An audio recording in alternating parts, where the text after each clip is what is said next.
But what is common across the board is everyone is deeply, deeply enraged with a system that is failing to address real problems and is failing to produce any sort of a mechanism to mediate or deal with those problems in a way that gives any confidence.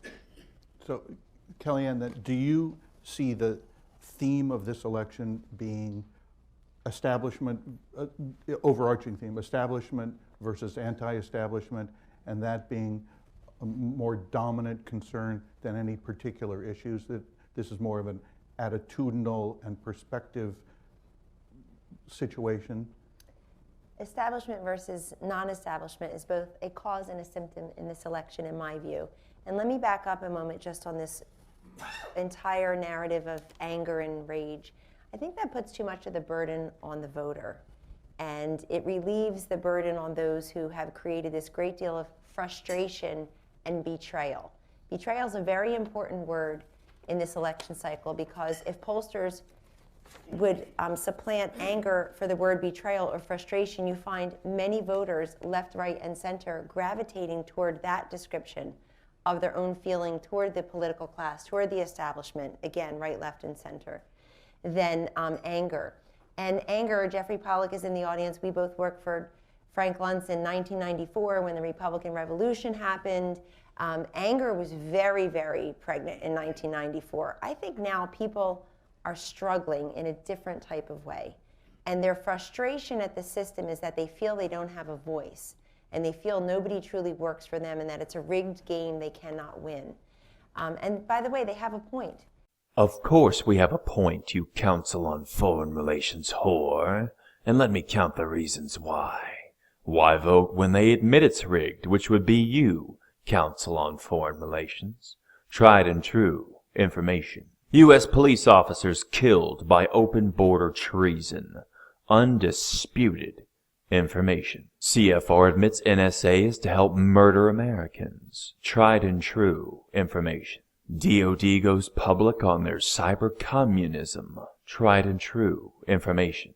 U.S. Air Force committing genocide in the U.S. Tried and true information.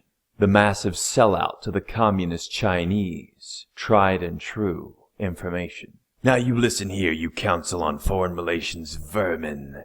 As interesting as it is to hear you admit that you're not just responsible for generating anger, but you have in fact betrayed the American people across the board.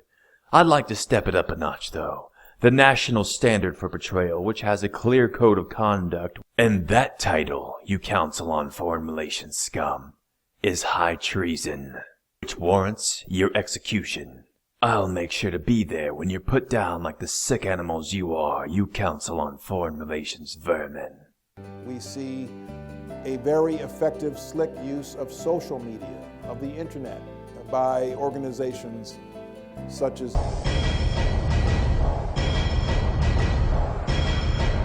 You know as well as I, you use a cyber weapon unlike a kinetic weapon, it doesn't destroy itself. It's just out there for anyone to go and learn a lot of things about it. The meeting in the White House over 2 years ago, everyone in the national security team recommended arming ISIS, and the president. So with the additional steps I ordered last month, we're speeding up training of ISIL forces. Yeah, and the bureaucracy was a well-oiled machine when I left. What happened? That's true. Yeah, I could blame it all on. Perfectly. I could blame it all on Ken. Look, as has been noted, the role that I played, that Ken formerly played, is to coordinate the policy development, the policy implementation, and to make sure that what has been laid out is getting implemented. And that's stunning to me, that the enemy here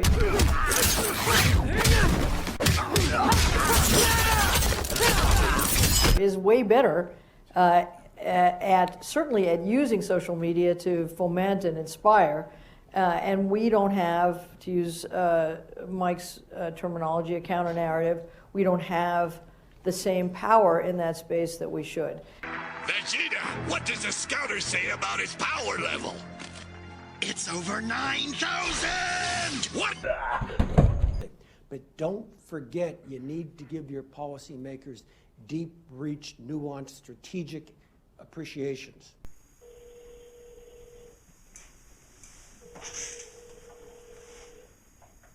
You know, to be perfectly candid, and is that my phone?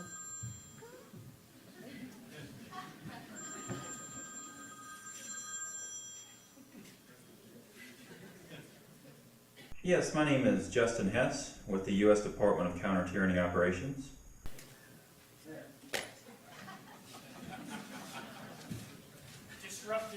There you go. I see, and we're still adjusting.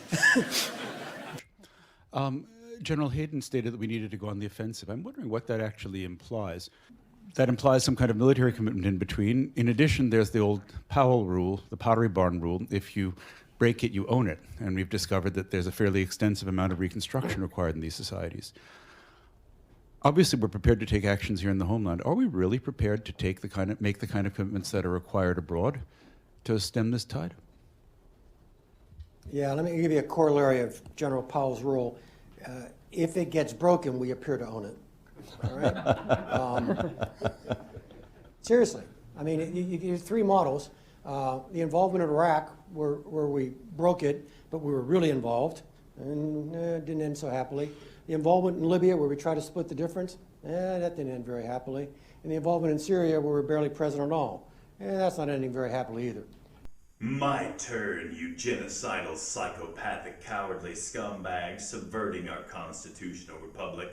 As amusing as it is listening to you consistently implicate yourself in high treason, upon which you will answer for, I'd like to answer that little weasel's question directly, as hilarious as listening to you admit to your foreign policy failures and genocides based on other false flag operations, which have been blown wide open on that thing that you're failing at miserably. Oh, that's right, social media.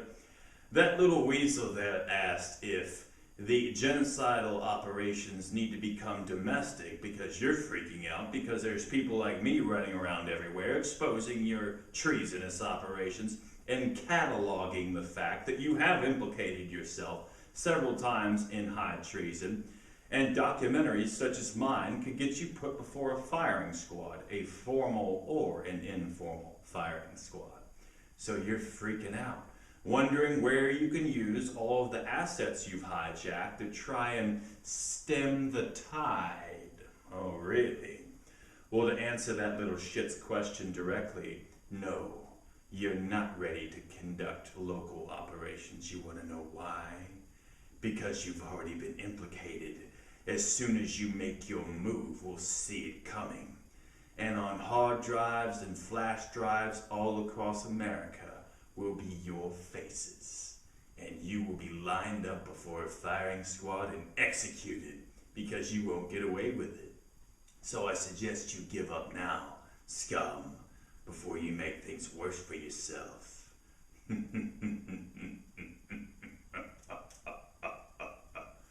Game over.